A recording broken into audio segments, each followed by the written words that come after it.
As usual آپ کو پتا ہے کہ وہ بھی فضول باتیں کرتے ہیں، اور انہوں نے آج پھر اسی طرح سے اپوزیشن کی طرف تنقید کا رخ رکھا ہوا تھا اور کہہ رہے کہ جی اب آپ ہم پہ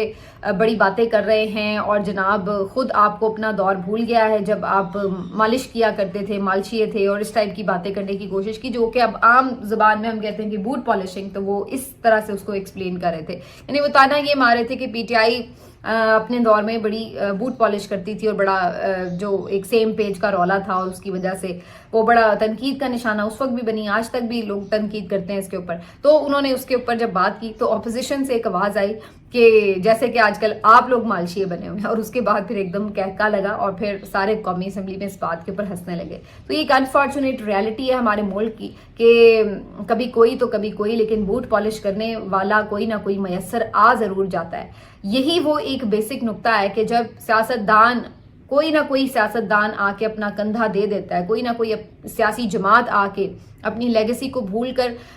بلکہ کوئی لیگیسی بنانے کا شوق ہی نہیں ہوتا شاید، بس ان کو یہ ہوتا ہے کہ اقتدار مل جائے تو اپنا کندھا فراہم کرتی ہے، تو پھر اس کے بعد یہی صورتحال ہمیں ہر 2-3 سالوں کے بعد دیکھنے کو مل رہی ہوتی ہے۔ ایک نہ ایک سیاسی جماعت جو ہے وہ اسٹیبلشمنٹ کے نشانے پر ہوتی ہے۔ آج کل پی ٹی آئی، اور جس لیول کی آج کل پی ٹی آئی نشانے پر ہے، شاید ہی اس مستقبل قریب میں آپ کو کوئی اور جماعت اس لیول کی نشانے پر نظر آئے۔ تو انفارچونیٹ ہے، لیکن یہ ایک ریالٹی ہے پاکستان کی، اور فی الحال یہ بدلتی اس لیے نظر نہیں آ رہی۔ سیاستدانوں کے اینڈ سے بات کر رہی ہوں میں، عوام کی حد تک تو بدل گئی، عوام تو بالکل کلیئر ہو چکے ہیں اپنے کانسیپٹ میں، عوام بالکل اس کو تسلیم نہیں کرتے، اور یہ انہوں نے 8 فروری کو بتا دیا۔ لیکن دوسری طرف جو سیاستدان ہیں ہمارے، جو دیگر سیاسی جماعتیں، ان کے اینڈ سے کوئی اس کے بارے میں، اگر آپ کہیں کہ تاریخ سے سبق سیکھ چکی ہیں یا اس میں کوئی وہ تبدیلی لانا چاہتی ہیں کہ نہیں بھائی بہت ہو چکا، تو یہ اب آپ بھول جائیے۔ یہ ہمیں نظر آ رہا ہے کہ جس لیول تک یہ چلی گئی ہیں سیاسی جماعتیں، یہاں سے ان کی واپسی بڑی مشکل ہے، کیونکہ اب تو انہیں عوام کا بھی پتہ ہے کہ وہ بھی انہیں گھاس نہیں ڈالیں گے، تو پھر یہ کہتے ہیں اب ہمیں ایک ہی تو آسرا ہے اسٹیبلشمنٹ کا، اگر انہیں بھی ناراض کر لیا تو پھر ہمارے پلے بچے گا کیا؟ تو اس وقت ان سیاسی جماعتوں کی تو یہ حالت ہے۔ تو بہرحال یہ تقاریر وغیرہ تو ہو رہی ہیں، لیکن یہ صرف تقریروں کی حد تک رہی ہے بات، کوئی کانکریٹ چیز نہیں نکلی۔ آپ ڈیمانڈ کر سکتے ہیں کہ کوئی کمیشن بنایا جائے، کوئی اس طرح کی انویسٹیگیشن کی جائے اس پورے سانحے کے اوپر کہ کیوں اس کو بر وقت نہیں پکڑا جا سکا، کہ ایسا کوئی منصوبہ بنایا جا رہا ہے، وہیں پہ اس کو کیوں نہیں ختم کیا جا سکتا، جب یہ واقعہ ہوا تو تب سیکیورٹی کے لیپسز کیوں تھے، واقعے کے دوران کیا کچھ ہوا، واقعے کے بعد کیا ہوا، کسی کو تو ذمہ داری لینی پڑے گی، کہیں تو آپ کو ذمہ داری فکس کرنی پڑے گی، کسی سے تو استعفیٰ لینا پڑے گا، کوئی تو سامنے آئے۔ تو یہ میرا خیال ہے کہ ایک اس کے اوپر جامع قسم کی اور بالکل انڈیپینڈنٹ تحقیقات کی ضرورت ہے، ہونی چاہیے، اور اس کے اوپر جو ہے واقعی جو سیاسی حل ہے بلوچستان کا اس کی طرف جاتے ہوئے، یا اگر آپریشن کرنا ہے اس کی وجہ سے، آپریشن تو پتہ نہیں پچھلے 70 سال سے چل رہا ہے، اگر آپریشن حل ہوتا تو اب تک حل نکل آ چکا ہوتا، ابھی تک تو ہمیں کچھ ایسا نظر نہیں آیا۔ تو بہرحال جو بھی کرنا ہے ایک کلیکٹیو وزڈم سے کرنا ہے، اور اس کے لیے ضروری یہ ہے کہ آپ تمام سیاسی جماعتیں، جو بھی اب اویلیبل سیاسی قیادت ہے بلوچستان کی، جو مقامی قیادت ہے، جو باقی وفاق کی پارٹیز ہیں، وہ سب ایک پلیٹ فارم پہ جمع ہوتے اور پھر کچھ آپ کوشش کر سکتے تھے۔ اس سلسلے میں ایک تجویز بہت مناسب معلوم ہوتی ہے کہ جہاں پہ اب بلوچ عوام کھڑے ہیں اور جو رہنما ان کو ریپرزینٹ کر رہے ہیں، آپ کم از کم ان کے ساتھ انگیج کریں، ان کو کوئی اگر آپ ریلیف دیتے ہیں کسی ڈیمانڈ کے اوپر، تو کم از کم کچھ تو وہاں پر جو ایک الاؤ بھڑک رہا ہے، جو ایک آپ کو غصہ نظر آتا ہے وہاں کے عام بندے میں بھی، اور اس وجہ سے وہ بی ایل اے جوائن کرنے میں یا بی ایل اے کی مذمت کرنے میں آپ کو انٹرسٹڈ نہیں نظر آ رہا ہوگا۔ کیوں؟ کیونکہ وہ کہے گا کہ جی ہمارے ساتھ کون سا اچھا ہو رہا ہے۔ تو یہ چیز کو ختم کریں، انہیں اپنے ساتھ ملائیں، تو کم از کم ان کے وہ لوگ جنہوں نے ہتھیار نہیں اٹھائے ہوئے، جو پرامن جدوجہد کی بات کر رہے ہیں، مارنگ بلوچ ہیں، کوئی اور بھی اگر ہیں، تو جو بھی وہاں پہ جماعت اسلامی نے بڑے بڑے اجتماعات کیے ہیں گوادر میں، ان کی بھی ایک وہاں پہ ووٹ بینک ہے، مولانا فضل الرحمان صاحب ہیں، ان کا ایک اثر و رسوخ ہے، پی ٹی آئی کے وہاں پہ اچھے سپورٹرز موجود ہیں، تو یہ پیپلز پارٹی کی تو خیر وہاں پہ گورنمنٹ ہے، تو کوئی گورنمنٹ تو چلے ان کی جیسے بھی بن گئی، لیکن چلیے ایک کچھ نہ کچھ کہیں نہ کہیں جو بھی کسی کی بھی وہاں پہ پریزنس ہے، تو آپ ان لوگوں کو انگیج کریں جو سیاسی حل پہ، مذاکرات پر، بات چیت پر بلیو کرتے ہیں، ان کو آپ انگیج کر کے اگر ان کو کوئی ریلیف دیتے ہیں، تو کم از کم جو آپ کا عام وہاں کا بلوچ ہے، پاکستانی ہے، اس کو یہ تسلی ہوگی کہ یار اس ریاست کو ہماری فکر ہے، یہ ہم سے بات کر رہے ہیں، تو جو ہماری جائز باتیں ہوں گی یہ سنیں گے، تو کم از کم وہ جو آپ کا نوجوان ہے نا کوئٹہ کا، جو آپ کا بولان کا نوجوان ہے، جو آپ کا گوادر کا نوجوان ہے، جو آپ کا پسنی کا نوجوان ہے، جو آپ کا کوئی بھی کسی علاقے کا بھی بلوچستان کا نوجوان ہے، اس کو یہ پتہ لگے کہ یار بات چیت سے بھی مسئلہ حل ہو سکتا ہے، مجھے پہاڑوں پر جانے کی ضرورت نہیں ہے، اور جو پہاڑوں پر گئے ہوئے ہیں وہ غلط کر رہے ہیں. تو اس کے دماغ کو یہ کلیئرٹی آپ نے دینی ہے، اور اس کے لیے ضرورت یہ ہے کہ آپ جو ان کی پرابلمز ہیں، جو جائز مطالبات ہیں، جو ان کی مقامی قیادت ہے، اس کو رسپیکٹ دیں، ان کی بات سنیں. یہ نہیں کہ وہ یہاں پر آئیں تو آپ ان کو ڈنڈے ماریں، ان کو گرفتار کریں، انہیں دہشت گرد کہیں، انہیں غدار کہیں. تو جو ہتھیار اٹھا چکے ہیں ان کے خلاف تو آپ لڑ رہے ہیں، لیکن جنہوں نے ہتھیار نہیں اٹھائے کم از کم ان کی تو بات سن لیں. ان کو آپ لوگ کیوں غدار کہتے ہیں، ان کو آپ لوگ کیوں مارتے ہیں؟ تو یہ ایک جو چیز ہے یہ سب سے زیادہ ضروری ہے. تو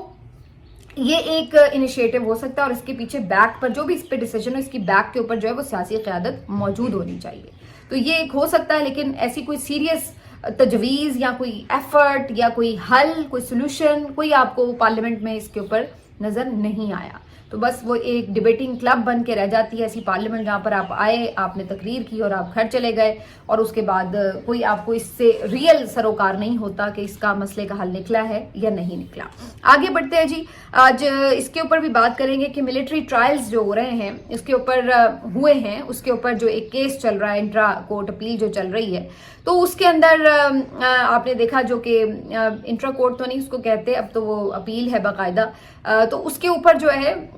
یہ ایک اہم ڈیولپمنٹ ہے کہ پہلے پھر بھی یہ تقریباً ریگولر سماعت ہو رہی تھی، اگرچہ بہت مہینے ہو چلے ہیں، میرا خیال ہے دسمبر سے چل رہی ہے یہ سماعت، اور اب مارچ شروع ہو چکا ہے، تو 3-4 مہینے آلریڈی ہو چکے ہیں، اور اب مزید لگ رہا ہے کہ اس میں وقت لگے گا. تو آج تو حد ہی ہو گئی ہے کہ مطلب اگلے مہینے کی 7 اپریل کی ڈیٹ جو ہے وہ دے دی گئی ہے، تو اس سے تو مزید لگ رہا ہے کہ اب یہ کام لٹکے گا اور زیادہ. تو یہ بہت تکلیف دہ بات ہے. جو بھی معاملہ ہے اس کو کلیئر ہونا چاہیے تھا، تاکہ جو لوگ ملٹری ٹرائلز میں سزا پا چکے ہیں ان کی تو آلریڈی سزائیں پوری ہو چکی ہیں. اب اگر آپ کل کو کہیں جی ملٹری ٹرائل ختم ہو گئے، ان کے اوپر تو نارمل عدالت میں کیس چلے گا، تو پھر بھی آپ سوچئے کہ نئے سرے سے وہ پھر گرفتار رہیں گے، اور پھر نئے سرے سے سارا کیس جو ہے وہ چلے گا. اور اگر آپ اس کو جائز قرار دیتے ہیں تو تب بھی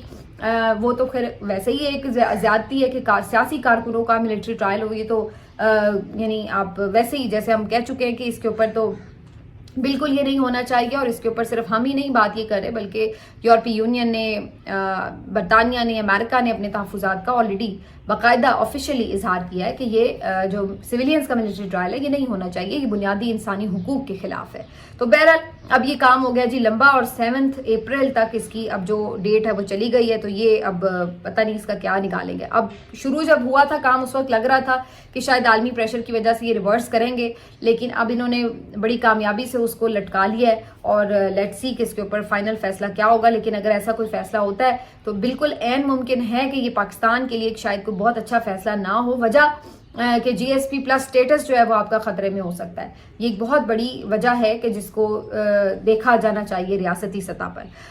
تھوڑی بات کر لیتے ہیں شیر افضل مروت صاحب کی. جی شیر افضل مروت صاحب کا خواجہ آصف صاحب کے ساتھ نہ جانے کوئی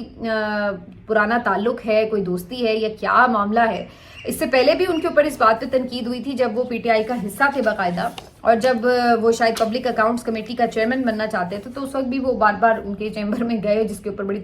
تنقید بھی ہوئی، اور خان صاحب بھی اس معاملے پر خوش نہیں ہوئے تھے جب انہیں یہ پتہ چلا تھا. تو خواجہ آصف صاحب اصل میں بی ایم ایل این کی ایک وہ شخصیت ہیں جو کہ بہت